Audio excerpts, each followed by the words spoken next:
नमस्कार मंडळी, मी Sam कोळे, Sam सफरना vlog YouTube चॅनलमध्ये तुमचं पुन्हा एकदा नव्याने स्वागत करतो. कसेत मंडळी, बरे आहात ना?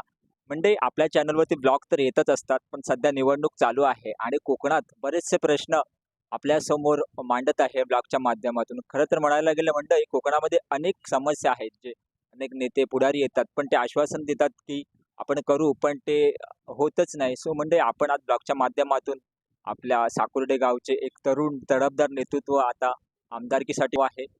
संतोष अबगुल सर. तर त्यांच्यासोबत आपण आज ब्लॉगच्या माध्यमातून पाहणार आहोत. त्याचबरोबर कोकणातील जे प्रश्न आहेत त्यांच्यासोबत आपण बोलणार आहोत. सो म्हणजे हा ब्लॉग शेवटपर्यंत पहा, लाईक, शेअर, सबस्क्राईब करा आणि प्रत्येक हा ब्लॉग कोकणी माणसांपर्यंत पोहोचवण्याचा प्रयत्न करा. नमस्कार मंडळी, मी सॅम कोळी, सॅम सफरना व्लॉग या यूट्यूब चॅनलमध्ये तुमचं पुन्हा एकदा नव्याने स्वागत करतो. खरंच मंडळी, आज मला सांगायला खूप आनंद होतोय, की आपल्या दापोली तालुक्यातील साकुर्डे गावचे सुपुत्र संतोष अब्दुलदादा हे आपल्या येणाऱ्या आता निवडणुकीला उभे राहिलेत आणि ते एका पक्षामधून उभे राहिलेत, ते म्हणजे महाराष्ट्र नवनिर्माण सेना या पक्षामधून उभे राहिलेत. आणि मंडळी, मला सांगायला खूप आनंद होतो. दुसरी गोष्ट म्हणजे सर्वसामान्य घराण्यातील एक सुपुत्र या निवडणुकीमध्ये उभा राहिला आहे. त्याच्यामुळे त्यांचं सर्वप्रथम अभिनंदन. आणि दादांचा एकंदर प्रवास सांगायला झाला तर अनेक वर्ष ते रक्तदान शिबिर वगैरे भरत आहेत. त्याच्यामुळे त्यांचं अभिनंदन करूया आणि एकंदर खडतर प्रवास आहे. सो दादा, तुझं पहिलं सॅम सपना व्लॉग या यूट्यूब चॅनल तुमचं खूप खूप अभिनंदन. आणि मी कोकणातील एक तरुण आपल्यासमोर काही कोकणातील समस्या मांडणार आहे, जेणेकरून दरवर्षी कसं होतं, की निवडणुका आल्या तर मतदान संघामध्ये आपल्या गावात आमदार येतात, तिकडचे स्थानिक वगैरे लोकं आमदार येतात आणि सांगतात, की आम्ही निवडणुकीच्या दरम्यान तुमची कामं करू. पण नंतर निवडणूक झाली, की पुन्हा एकदा ते गावाकडे पाठ वळवतात. तर माझा सर्वात प्रथम तुम्हाला पहिला प्रश्न हा आहे, की तुम्ही 100% निवडून याल आणि कुणबी समाजात संपूर्ण तुम्हाला सपोर्ट आहे. तर निवडून आल्यानंतर पहिलं आपलं कोणतं काम असेल, जे आपण हाती घेणार आहात निवडून आल्यानंतर? निवडून आल्यानंतर एकच काम नाहीये, अनेक कामं आहेत. त्यामध्ये आंबेत खाडेपूल आपल्याला नवीन बांधायचा आहे. आपल्या मतदारसंघातील एस-टी डेपो जे आहेत, ते नवीन बनवायचे आहेत. पर्यटनातून रोजगार कसा निर्माण होईल. तसेच आपले जे आता रस्त्याने तुम्ही जाता, तुम्हाला माहिती आहे काय अवस्था आहे. त्या रस्त्यांना पहिली रिपेअर करावी लागणार आहे, दुरुस्ती करावी लागणार आहे. तसेच बाबासाहेबांच्या गावाला जाणारा जो नॅशनल हायवे बनतोय, त्याची तुम्ही तो मृत्यूचं तांडव झालं, ॲक्सिडेंट, अपघात होत आहेत. त्याच्याकडे लक्ष द्यायचं आहे. पाण्याचे आता तुम्हाला सांगतो आम्ही प्रचारात ज्या गावात फिरतोय, तिथं आमच्या भगिनींना आतापासूनच पाण्याची टंचाई निर्माण व्हायला लागलेली आहे. पाणी समस्या आहे. म्हणजे समस्या अनेक आहेत आणि कुठलं विशिष्ट एक काम पहिलं न घेता सगळ्याच गोष्टींकडे मला निवडून आल्याच्या दुसऱ्या दिवसापासून लक्ष घालावं लागणार आहे. एवढ्या ह्या बिकट समस्या आहेत. आणि ह्या सगळ्या समस्या आहेतच. त्याचबरोबर बघा, सगळे कोकणातील सगळी जी आता तरुण पिढी आहे, ही मुंबईला स्थलांतर होते. त्याचं विशेष कारण म्हणजे शिक्षण म्हणा किंवा व्यवसाय क्षेत्र म्हणा किंवा तांत्रिकदृष्ट्या म्हणा, या मुंबईला स्थलांतर व्हायचं. याचं हेच मुख्य कारण आहे, की तिथे योग्य प्रमाणात काम नाही आहे किंवा उद्योगधंदे नाहीत. तर त्यासाठी आपण कोणते प्रयत्न करणार आहात का? 100% आपण त्यासाठी प्रयत्न करणार आहोत. दुमदेवला 5 एकरात आपल्याला कुटरेकर कुटुंबियांनी एक जागा दिलेली आहे. त्या जागेमध्ये एक मोठं ट्रस्टचं मल्टी स्पेशालिस्ट हॉस्पिटल आपण उभारणार आहोत. त्याच पद्धतीने त्या ठिकाणी आपल्या कोकणातील अनेक तरुण हे 10वी शिकल्यानंतर काय करायला पाहिजे, 12वी नंतर काय करायला तरुणी असतात, युवक असतात, युवती असतात. तर त्यांना योग्य मार्गदर्शन मिळत नाही. तर आपण एक त्या ठिकाणी एक चांगलं इन्स्टिट्यूट बनवणार आहोत. त्या ठिकाणी एम-पी-एस-सी, यू-पी-एस-सी, पोलीस भरती, सैनिकी भरती आणि विविध स्पर्धा परीक्षांचं कसं मार्गदर्शन करता येईल, एक त्या ठिकाणी इन्स्टिट्यूट असेल. त्याच पद्धतीने एखाद्या युवकाला इलेक्ट्रिशियनचा कोर्स करायचा आहे, कोणाला प्लंबिंगचा कोर्स करायचा असेल, ह्या गोष्टी अनेक जे कला आहेत, त्या शिकवण्याचं प्रशिक्षण आपण 3-3, 4-4 महिन्याच्या कालावधीनंतर तिथे मोफत ठेवणार आहोत. ह्याच्यातून अनेक तरुण वेल स्किल होतील. त्यांना एक स्किल कला माहिती पडेल आणि त्यांना त्याच ठिकाणी कसं रोजगार देता येईल. आज तुम्हाला सांगतो साधी सोपी गोष्ट आहे. कोकणामध्ये जर कोणी हाउसकीपिंग करायचा व्यवसाय करण्याचं ठरवलं, तर 65% घरं बंद आहेत. मग ते कधी शिमग्याला गावी जातात, कधी पालखी आपल्या मे महिन्यात जातात. मग त्यांना जाऊन आहे ना पहिला 2 दिवस ते साफ-सफाईला लागतात. जर विश्वासू हाउसकीपिंग करणारा कोण व्यावसायिक त्यांना भेटला ना, तर ते 1 वर्षाचं पॅकेज देऊ शकतात. पण ही कल्पना आमच्या लोकांच्या मनात कधी आली नाही. पण अशा वेगवेगळ्या कल्पना माझ्या डोक्यात आहेत आणि मी तुम्हाला विश्वासाने सांगतो, आता जे मुंबईला स्थलांतर आहे ना, ते थांबणार आहे इथून पुढं. उलट मुंबईमधले जे वेगवेगळ्या शहरांमध्ये गेले तरुण दापोली, मंडणगड, खेडमध्ये कसे परत येतील याचा आम्ही अजेंडा बनवलेला आहे आणि हे आपल्याला निवडून आल्यानंतर पहिल्या दिवसापासून दिसायला लागेल. बरोबर. हे तर खूप छान ना साफ-सफाई करायला तुम्ही छान योजना आखल्या. दादा दुसरा एक प्रश्न म्हणजे भेडसावतो बघा आता कोकणात जर आपण एकंदर पाहिलं, तर सगळी स्थलांतर होते. पण आता जी पिढी राहिली आहे, ती वयस्कर पिढी राहिली आहे. आणि ती वयस्कर पिढी आहे, की ते विचार करतात, की जी आपल्या वडिलांनी, आई-वडिलांनी जपलेली जमीन आहे, ती जमीन ते कोणत्यातरी कमी दरामध्ये बाहेरच्या परप्रांतीय व्यक्तीला विकतायत. तर ती जमीन आपण न विकता तिथे आपण काही शेती करू शकतो का? शेती न करता दुसरं काही उद्योग करू शकतो का? किंवा दुसरं काही प्रॉडक्ट घेऊ शकतं का? त्याच्यासाठी काही आपण नियोजन केले आहेत का? किंवा करणार आहात का? त्याच्याबद्दल आपण काय सांगाल? आमचे सर्वेसर्वा महाराष्ट्र नवनिर्माण सेनेचे सन्माननीय संस्थापक अध्यक्ष, मराठी हृदय सम्राट आदरणीय राजसाहेबांची गुहागरला सभा झाली 8 तारखेला. त्या सभेमध्ये राजसाहेबांनी जे मार्गदर्शन केले ते कोकणातल्या प्रत्येक युवकाने ऐकलं पाहिजे. राजसाहेबांनी कोकणांच्या जमिनीवर खूप मोठं चांगलं त्या ठिकाणी मार्गदर्शन केलं आणि आमचं नियोजन झालेलं आहे. कोकणामध्ये नॉन केमिकल बिझनेस कसे येतील आणि जमीन न विकता त्या ठिकाणी व्यावसायिक येऊन लीजवर, भाडेतत्त्वावर जागा घेऊन कशा पद्धतीने व्यवसाय उभारतील, असा एक आमचा वेगळा अजेंडा आहे. आम्ही बळ देणार. तुम्हाला सांगतो, एखाद्या तरुणाला वाटत असेल त्याच्या शेतामध्ये 2 तास शेती करायची आहे, त्याची जे काय ते उत्पन्न घेईल ते विकायची आम्ही हमी घेणार. शेतकऱ्याला काजूला हमीभाव कसा मिळेल? आज तुम्हाला सांगतो पहिला काजू बी ₹200 ला जात होती. आता ते ₹80 आले. ही परत ₹200 वर कशी जाईल? त्याचं उत्पन्न जे पिकेल ते विकण्याची जबाबदारी आम्ही घेणार आहोत. म्हणजे आम्ही कोकणातील ज्या जागा ओसाड आहेत, त्या सुपीक कशा बनतील? पहिली जी शेती कशी आता सर्वात मोठा जो भेडसावणारा प्रश्न आहे वन्य प्राण्यांचा, त्याच्यावरही आम्ही उपाययोजना करतोय. त्यामुळं भविष्यात माझ्या कोकणातला तरुण म्हणजे तुम्हाला सांगतो आपल्याकडं कोकण कृषी विद्यापीठ आहे. पण 10वी पासून जर आपल्या त्या विद्यार्थ्यांना कोकण कृषी विद्यापीठाची टीम आली, त्यांनी मार्गदर्शन केलं, शेतीचे फायदे समजवले, तर एखादा तरुण मुंबईकडे येणारच नाही. एवढं आपल्या कोकणामध्ये सुख आहे, स्वर्ग आहे. आता मी तुम्हाला सांगतो मी 2006 नंतर मुंबईला आलो. आज प्रचारानंतर गावोगावी आता मला फक्त गावीच राहून जनतेची सेवा करायची इच्छा आहे.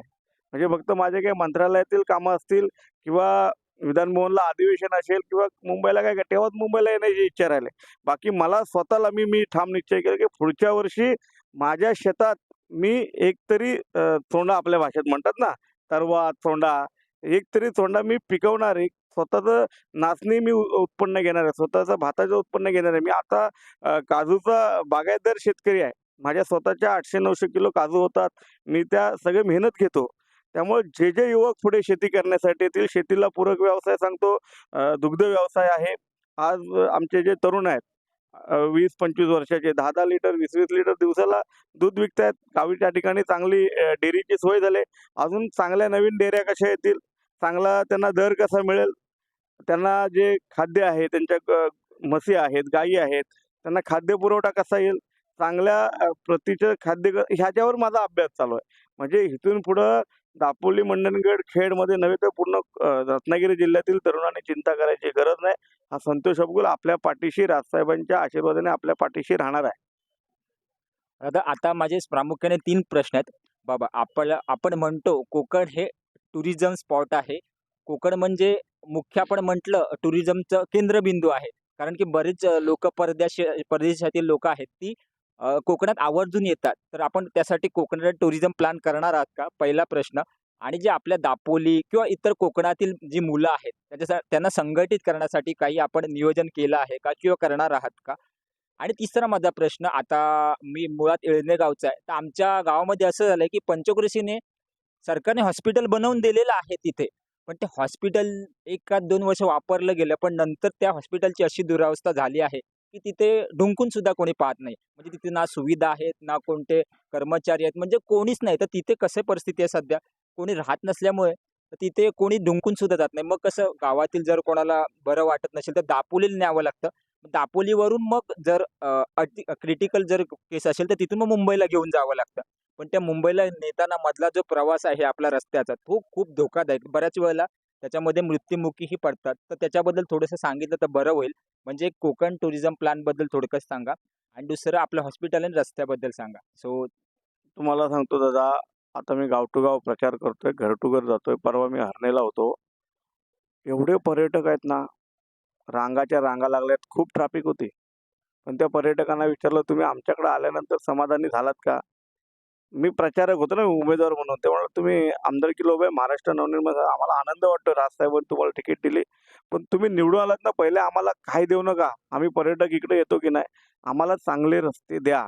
आज तुम्ही अवस्था बघा. हे पर्यटकाने आम्हाला सूचना केली. त्याच्या अगोदर आमचं जो व्हिजन तुम्ही बघितलंय, व्हिजनमध्ये आम्ही दिलेलंच आहे आणि चांगले रस्ते त्या ठिकाणी हॉटेल्स कसे उभे राहतील, पर्यटकांचा योग्य सन्मान कसा केला जाईल आणि दुसरी गोष्ट आपल्या भागातील जी जुनी मंदिरं आहेत, बरोबर की नाही? पुरातन काळातली जी आपली संस्कृती आहे, समुद्र किनारे आहेत, हे अजून चांगले कसे करता येतील, त्यांचं पुरातत्व जे आहे ते टिकवून अजून सुंदर कसं बनवता येईल. जसं आता तुम्हाला माहिती आहे आपल्या मंडणगडचं वैभव म्हणजे किल्ले मंडणगड आहे. पण त्या ठिकाणी जे सांस्कृतिक कार्य विभागाने लक्ष द्यायला पाहिजे होतं, त्या गडकिल्ल्यांचं जे हरणाईचा आपला सुवर्णदुर्ग किल्ला आहे, ह्यांच्याकडे कुणाचं लक्षच नाही हो. आणि ह्या सगळ्या बाबतीत आपण पाठपुरावा करणार, शासनाला वेठीस धरणार आणि हे सगळं फुलवणार तुमच्या सर्वांच्या साथीने, मतदारांच्या साथीने आणि तुम्हाला पर्यटनाचा विकास कसा असतो. राजसाहेबांनी जसं सभेत सांगितलं आणि आमचे मार्गदर्शक, आमचे सर्व राजसाहेब आहेत. जिथं अडचण आली आम्ही त्यांच्या जाऊन पुढ्यात बसू. अगदी ते डायरेक्ट पंतप्रधानांना एखादी कुठली योजना आणायची फोन करू शकतात. असे आमचे नेतृत्व आहेत. त्यामुळं पर्यटनाचा होणार आणि तुम्हाला सांगतो आरोग्याचा जो तुम्ही प्रश्न खूप महत्त्वाचा आहे. म्हणजे अनेक पी-एच-सी सेंटरला कुत्र्यांचं वास्तव्य झालेलं आहे. आपण बघितलं असेल. त्याचा सगळ्यात प्रमुख मुद्दा तुम्हाला सांगतो दादा, हे जे डॉक्टर वगैरे आहेत ना, हा डॉक्टर वगैरेंना होणारा खर्च आहे ना, हा खूप मोठा आहे. कोट्यांच्या घरात आहे आणि आपले तरुण आहेत ना, त्यावेळी मार्गदर्शन नाही भेटलं. व तुम्ही कोणी डॉक्टर बना, कोणी आमच्या ज्या मुली असतात नर्सेस बना. आज तुम्हाला सांगतो ना, मुंबईला सगळ्यात जास्त जे हॉस्पिटलमध्ये जे नर्सेस आहेत ना, आपल्या कोकणातल्या आहेत. पण जी-एन-एम झालेल्या नाहीत, ए-एन-एम झालेल्या नाहीत. त्यामुळे त्यांना आहे ना, गव्हर्नमेंटमध्ये स्कोप मिळत नाही किंवा गव्हर्नमेंटच्या ज्या हॉस्पिटलमध्ये भरती निघते, त्यावेळेला त्यांना माहितीच मिळत नाही. आणि माझं या तरुणांना आणि युवतींना आव्हान असेल, तुम्ही डॉक्टर बनण्यासाठी प्रयत्न करा. ज्या अडचणी असतील आम्ही मदत करू. तुम्ही नर्सेस बनण्यासाठी प्रयत्न करा. अजून टेक्निशियन बना. आता आपलं दापोलीत आम्ही ब्लड स्टोरेज सेंटर पहिलं खाजगी आणलं. तिथं आम्हाला लॅब टेक्निशियन मिळताना मुश्किल होते. मग हे आपली पोरं शिकली पाहिजे आणि जर शिकली तर त्यांना आणि हे पी-एच-सी सेंटर वगैरे आहे ना, जोपर्यंत आपली मुलं मोठी होत नाही, आपल्यातला कलेक्टर होत नाही, आपल्यातला तहसीलदार होत नाही, तोपर्यंत हा बदल होणे कठीण आहे. म्हणून मी पहिला मार्ग काय काढलाय, 5 एकरात मल्टी स्पेशालिस्ट ट्रस्टचं हॉस्पिटल आपण उभं करणार. म्हणजे बेसिक ज्या आपल्या समस्या आहेत, त्या आपण दूर करून हे सगळे शासकीय यंत्रणेच्या मागे मी लागणारच आहे. त्यांना सोडणार नाही. पण त्यांच्या पाठीशी लढताना जर तिथं आता एखादा डॉक्टर बीडवरून येतो, तो 2 महिने ड्युटी करतो, मग त्याची वरती मंत्र्यांची ओळख निघते, तो बदली करून जातो. मग तोच एखादा कोकणातला झाला, तर तो कोकणातच थांबेल. ह्या सगळ्या गोष्टी आपल्याला करायच्या आहेत आणि 12 वर्ष मला मंत्रालयाचा, आमदारांचा आणि खासदारांचा पी-ए म्हणून काम केलेला अनुभव आहे, विधान भवनचा अनुभव आहे आणि हे तुम्हाला 23 तारखेनंतर दिसेल. हा सर्वसामान्य हातगडी ओढणाऱ्या वडिलांचा मुलगा कशाप्रकारे महाराष्ट्र नवनिर्माण सेनेच्या आशीर्वादाने, आमच्या सदोष अब्दुल प्रतिष्ठान टीमच्या आशीर्वादाने कशाप्रकारे भिडतोय, शासनाशी आणि कशा पद्धतीने सर्वसामान्यांना न्याय देतो, हे तुम्हाला नक्कीच पाहायला मिळेल. रस्त्यांबद्दल काय बोलाल? आपल्या इकडचे रस्ते खूप बिकट आहेत. 100% आता तुम्ही ऐकलं असेल 2,500 कोटी विकास निधी आणलेले स्थानिक आहेत. मी कोणावर टीका करत नाही. आणले असतील त्यांना मी शुभेच्छाही देतो. पण तो तुम्हाला पण वास्तविक कुठे पाहायला मिळत नसेल. आज तुम्ही दापोलीला जाताना एखादी लहान गाडी असेल तर तुमच्या वयस्कर माणसाचं कंबरडं जातं. मध्यंतरी मी ते म्हाप्रळच्या त्या रस्त्याचा मी डान्सिंग कार म्हणून उल्लेख केलं. अशोकराव चव्हाण तेव्हा सार्वजनिक बांधकाम ते पत्र वाचलत ना, तुम्हाला आपली लाजही वाटेल आणि तुम्हाला हसायला येईल अशा पद्धतीने ते मी पत्र दिलं होतं. बघा मी ही निवडणूक कशासाठी लढतोय? एवढ्या 75 वर्षात योग्य न झालेला आपल्या मतदाराचा संघाचा विकास तो करण्यासाठी ही निवडणूक लढतोय. त्यामुळे निवडून आल्यानंतर चांगले रस्तेही देणार, पर्यटनही देणार, चांगल्या आरोग्याच्या सुविधाही देणार आणि 24 तास जनतेत राहून मी काम करणारं नेतृत्व आहे. मी स्वतः तुम्हाला एक उमेदवार आहे. त्यामुळे मी आपल्या YouTube चॅनलच्या माध्यमातून आपले अनेक युवक फॅन आहेत त्यांना सांगतो, ह्यावेळेला तुम्ही 1 नंबरचं रेल्वे इंजिन बटन दाबायला चुकलात बाबांनो, भविष्यात आपल्या मतदारसंघाचं वाटोळं करणार. त्यामुळं यावेळेला तुम्हाला विनंती राहील, दादांनी जे मला प्रश्न विचारले, योग्य प्रश्न विचार असे युवक जे प्रश्न विचारतात, असे प्रश्न विचारणारे आपल्या आमदारांना, खासदारांना प्रश्न विचारणारे मतदार तयार झाले पाहिजे. आज मी काय नसताना दादांनी मला जे प्रश्न विचारले मी समाधानकारक उत्तरं दिलेली आहेत आणि मी करणार म्हणजे करणार. आज माझ्या हातात काय नसताना 50 लाखाहून अधिक रुपयांचं रक्त मोफत दिलं. दापोलीत खाजगी ब्लड स्टोरेज सेंटर पहिलं आणलं. मुंबईला आपले जे रुग्ण येतात, मोफत टिफिन सेवा चालते. हे करू शकलो. जर आज आपण सर्वांनी जर विश्वास ठेवला ना, 5 वर्षानंतर तुमच्या दारात मला परत मतदान करा सांगायची वेळ येणार नाही, तर तुम्ही मला येऊन सांगणार, की "संतोष दादा, यावेळेला तुम्ही आमच्या गावात प्रचार करायला येऊ नका. आमचं ठरलंय. आम्ही तुमच्यासोबत आहोत. तुम्ही दुसऱ्या गावात जिथं कमी असेल तिथं जा." ही परिस्थिती आहे. आज मी घर टू घर फिरतोय ना, पुढच्या वेळेला वेगळी परिस्थिती 100% पाहायला मिळेल. दादा ही सत्य परिस्थिती आहे. तुम्ही घर टू घर फिरताय कारण की मी एक YouTube चॅनलला पाहिलं होतं, की ज्यावेळेस तुम्ही प्रचार करत होता त्यावेळेस तुम्ही स्वतः शेताच्या बांधावरती जाऊन चटणी, मीठ, भाकरी खाल्ली. त्याच्यानंतर मग शेतकऱ्याचा मुलगा आपल्या कुणबी समाजातील मुलगा एक जरी वरच्या पण पदावरती याच्यावर मी सांगतो दादा, काल मी प्रचाराला गेलो होतो कोलथरे गावात. म्हणजे मी काय माझा व्हिडिओ कुणी बनवावा आणि मी करतो म्हणून नाही गेलो. तर तिथं आहे ना त्या आई होत्या ना जवळपास 70 वर्षाच्या आजी होत्या. बरोबर की नाही? आणि ते एवढं मोठं भात कापून ठेवलं होतं. एकतर कधीही पाऊस येत होता आणि मी सगळ्यांना सांगितलं, "बघा आपण 2 मिनिटं जरी सगळ्यांनी काम केलं ना, आजीचं अर्ध्या तासाचं काम हलकं होणार आहे." म्हणजे माझा व्हिडिओ बनवण्यासाठी मी काम नाही केलं. मी त्यांना जमा करून दिलं. आजीला सांगितलं, "तू बांध." आजी एवढी खुश झाली ना, ती बोलली, "असं नेतृत्व आम्हाला पाहिजे. असं कोण आमदार आमच्या दारात येत नाही." जर मी शेताच्या बांधावर गेलो ना दादा, तर मला कळेल ना, ते भात व्यवस्थित आलाय की नाही, त्याला खतपाणी व्यवस्थित गेलंय की नाही. बरोबर की नाही? आणि म्हणून मी स्वतः शेती पण करणार आहे म्हटलो. 2016 नंतर 2024 पर्यंत मी माझं आयुष्य सेटल करण्यासाठी, नोकरी सांभाळण्यासाठी व्यतीत केलं. खूप संघर्ष होता. म्हणजे तुम्हाला सांगतो दादा माझ्या आयुष्यात एक वेळ अशी होती, मी 12वी ला होतो. सीएच्या ऑफिसला कामाला रात्री ऑफिसला झोपायचो, दिवसा नोकरी करायचो आणि मधल्या वेळात नाईट कॉलेज करायचो. आणि कधी-कधी दादा आहे ना पगार ₹1700 खिशात पैसे नव्हते आणि अशा वेळेला मग ₹10-20 असायचे. मग मी एक ब्रेडचा पाकीट घ्यायचो आणि आमच्या ऑफिसमध्ये बॉसचं एक सॉसची बॉटल असायची ना, ते ब्रेड आणि सॉस खाऊन मी जगलोय. त्यामुळे संघर्ष काय असतो ना, सर्वसामान्यांच्या व्यथा आम्हाला माहिती आहे. मी असं म्हणणार नाही, मी हा संघर्ष केलाय म्हणून मला निवडून द्या. पण मी 5 वर्षात तुम्हाला सामाजिकरित्या जो न्याय दिलाय ना दादा, त्यासाठी अनेक अडचणी आहेत. तुम्हाला सांगतो तुम्ही कधीतरी माझ्या एक दिवस प्रचाराला फिरा. म्हणजे तुम्हाला कळेल दादा, की काय आपल्या कोकणच्या व्यथा आहेत, काय माझ्या दापोलीकरांच्या व्यथा आहेत आणि हे ना या दोन्ही कदमांना कळणार नाही. हे लक्षात ठेवा लोकांनी. आज राजसाहेबांनी चांगला पर्याय दिलाय. एवढीच विनंती हातगाडी ओढणाऱ्या मुलाच्या तिकीट दिलं. सो ही अभिमानाची गोष्ट आहे. खरंच तुमचा एकंदर प्रवास आपण जाणून घेतला तर खूप कठीण होता. म्हणजे मुळात एक कोकणात राहणारा तरुण एक स्वतःचं ब्लड डोनेशन बँक चालू करणं आणि तिथून एक राजकारणात उतरणे हा एकंदर प्रवास खूप कठीण आहे खरं तर. कारण की जर मुळात आपण बघायला गेलं तर आपल्या दापोली मी तालुक्यातील तुम्हाला एक सांगतो दादा, मी राजकारणात जो आलोय ना, मला राजकारणात इच्छा आहे म्हणून नाही आलो. पण 12 वर्ष जेव्हा मी तिथे पी म्हणून काम केलं बाहेरच्या आमदारांचं, त्यांच्या मतदारसंघात निधी नेताना मी जो पाठपुरावा केला आणि तिथं आपल्या भागातले आमदार खूप पाठीहो त्यांच्या दृष्टीने. मग माझा जीव आहे ना असा तुटायचा. असाला मी इथे काम करतोय, मी इथे मेहनत घेतोय, कुणासाठी करतोय? दुसऱ्या जिल्ह्यांसाठी करतोय. हीच मेहनत जर जनतेने मला निवडून दिलं ना, मी 24 तास माझ्या जनतेसाठी घेईन आणि माझ्या कोकणात एक चांगलं वैभव निर्माण करेन. बाकी मला राजकारणात येण्याची आता मी आमदारांच्या सोबतच राहत होतो ना, आमदार म्हणून काही वेगळं राहणार आहे का? पण मला तुमच्यासारख्या अनेक तरुणांना हे करायचं आहे, पुढं मला अजून आपल्या मतदारसंघातील जनतेला न्याय द्यायचा आहे आणि एक तळमळ आहे म्हणून मी राजकारणात आलोय. दादा तुमचा एकंदर खरंच प्रवास खूप कठीण आहे. कारण की मुळात बघायला गेलं आपण दापोलीमधलं जर पाहायला गेलं तर मुळात आपलं कसं असतं एकंदर प्रवास मुलगा शिकतो, जॉबला लागतो, जॉबमध्ये 10,000 ते 12,000 कमवतो आणि त्याच लाईफटाईममध्ये आपलं लग्न करतो आणि आयुष्य सेटल होतं. कोणीही राजकारणात उतरायला मागत नाही. कारण की त्यांना माहिती आहे राजकारणामध्ये आल्यानंतर बऱ्याचशा उलथापालथ असतं, राजकारण असतं. त्याच्यामुळे कोणीही येत नाही. तर तुमचा एकंदर प्रवास खरंच खूप कठीण आहे आणि सर्वसामान्य घराण्यातला मुलगा आणि एक राजकारणात उतरतोय ही आमच्यासाठी खूप प्रेरणादायी गोष्ट आहे. कारण की जर पाहायला गेलं तर आतापर्यंत प्रवास तुमचा खूप कठीण आहे, खडतर आहे.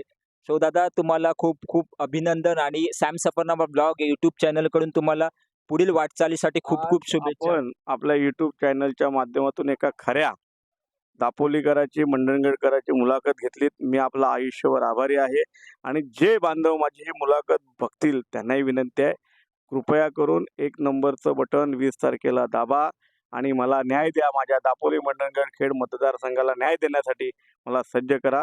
धन्यवाद. जय हिंद, जय महाराष्ट्र, जय मनसे. तर मंडळी आपल्यासोबत तर प्रवास आहे आणि निवडणुकीमध्ये ह्याच कारणासाठी उभे राहिलेत, की आपल्या दापोलीतले जे तरुण आहेत, ज्या तरुणी आहेत, त्याचबरोबर वयोवृद्ध आहेत आणि अनेक समस्या आहेत. या समस्यांना आपण कुठेतरी तोंड देऊन आपल्या समस्या निराकरण करण्यासाठी संतोषदा निवडणुकीमध्ये उभे राहिलेले आहेत. सगळ्यांनी संतोषदांना सपोर्ट करा, सहकार्य करा आणि आपल्या कुणबी समाजाचं एक नेतृत्व करणाऱ्या तरुणाला पुढे घेऊन या. संतोषदा तुम्हाला खूप खूप अभिनंदन आणि खूप खूप शुभेच्छा. खरं तर मी मुळात कोकणातला आहे आणि मी नेहमीच व्लॉग बनवत असतो. तर मी म्हटलं, की कोकणातल्या काही समस्या आहेत, त्या कोकणातल्या समस्या आपण YouTube चॅनलद्वारे जे आता आमदारकीसाठी उभे राहिले त्यांच्यापर्यंत पोहोचवूया, सर्वसामान्यांपर्यंत तुम्ही पोहोचवूया. मांडलेल्या सर्व समस्या पूर्ण झालेल्या असतील आणि आपण त्यासाठी 24 तास झटणार हा माझा तुम्हाला थँक यू सो मच. चला मंडळी इथेच थांबूया. आपलं चॅनल लाईक, शेअर, सबस्क्राईब नक्की करा आणि